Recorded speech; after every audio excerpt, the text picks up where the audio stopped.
legends, demons. Demons exist for one reason: to destroy.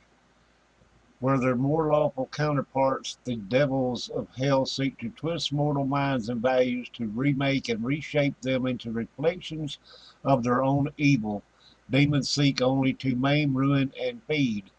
They recruit mortal life only if such cohorts speed along the eventual destruction of hope and goodness. Death is in some ways their enemy, for a mortal who dies can often escape a demon's depredations and flee to his just reward in the afterlife.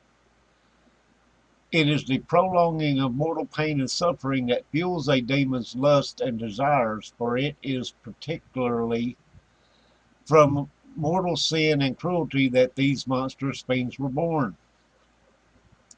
Demons are the most prolific and among the most destructive of the fiendish races.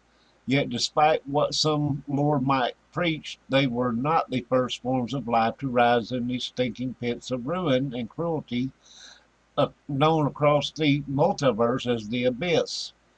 Before the first fledgling deity gazed upon reality, before mortal life drew its breath, before even the material plane itself had fully formed, the abyss was infested with life. Known to many scholars as proto-demons, these wretched and deadly beings were the Quillipoth. Today, because of the influence of sinful mortal souls upon the abyss, mixed with unholy tamperings at the hands of the demonic keepers and the cruel whims of fate and evolution, the rule of the Quillipoth has receded. The proto-demons dwell now in the noxious and forgotten corners of the abyss, and the far more lucid and prolific demons rule now in their stead. With each evil mortal soul that finds its way into the abyss, the ranks of the demonic hordes, a single soul can fuel the manifestation of dozens or even hundreds of demons, with the exact nature of the sins carried by the soul guiding the shapes and roles of the newly formed fiends. The abyss is a vast, some say infinite realm, far larger than any other plane save possibly the primal chaos of the maelstrom itself. As befits such a vast and varied realm, the demonic host is likewise diverse. Some carry in their frames humanoid shapes, while others are twisted beasts. Some flop on land, while others flap in the air or sea. Some are schemers and manipulators of emotion and politics. Others are destructive engines of ruin. Yet all demons work to the same goal: pain and suffering for mortal life in all its forms. Yet despite this, mortals have sought demonic aid since the start, be it an instructional draw to self-destruction or a misguided lust for power. Conjurers to this day continue to draw forth demons with forbidden magic. Some conjure demons for lore, while others call upon them to serve as assassins or guards.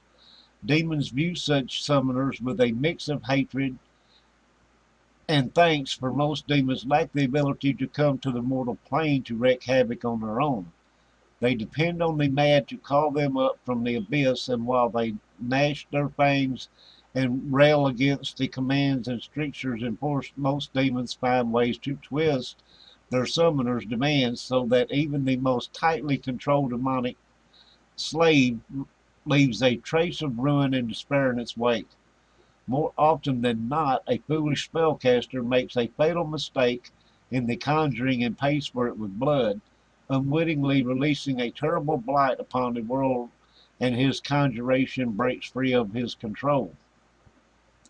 The truly mad call upon demons to offer themselves, both body and soul, in the misguided belief that allegiance with the demonic can buy salvation and protection when the demonic apocalypse finally comes to call. Tales of desperate kings who sought to engage demons to serve as generals for their armies, or of lunatics who seek demonic sires to gift them with horrific children, are common enough. Yet worst are those mortals who worship the most powerful demons as gods, who pledge their lives in support of that which would only bring destruction to all. I hope you enjoyed the video. If you did, like and subscribe. Thank you.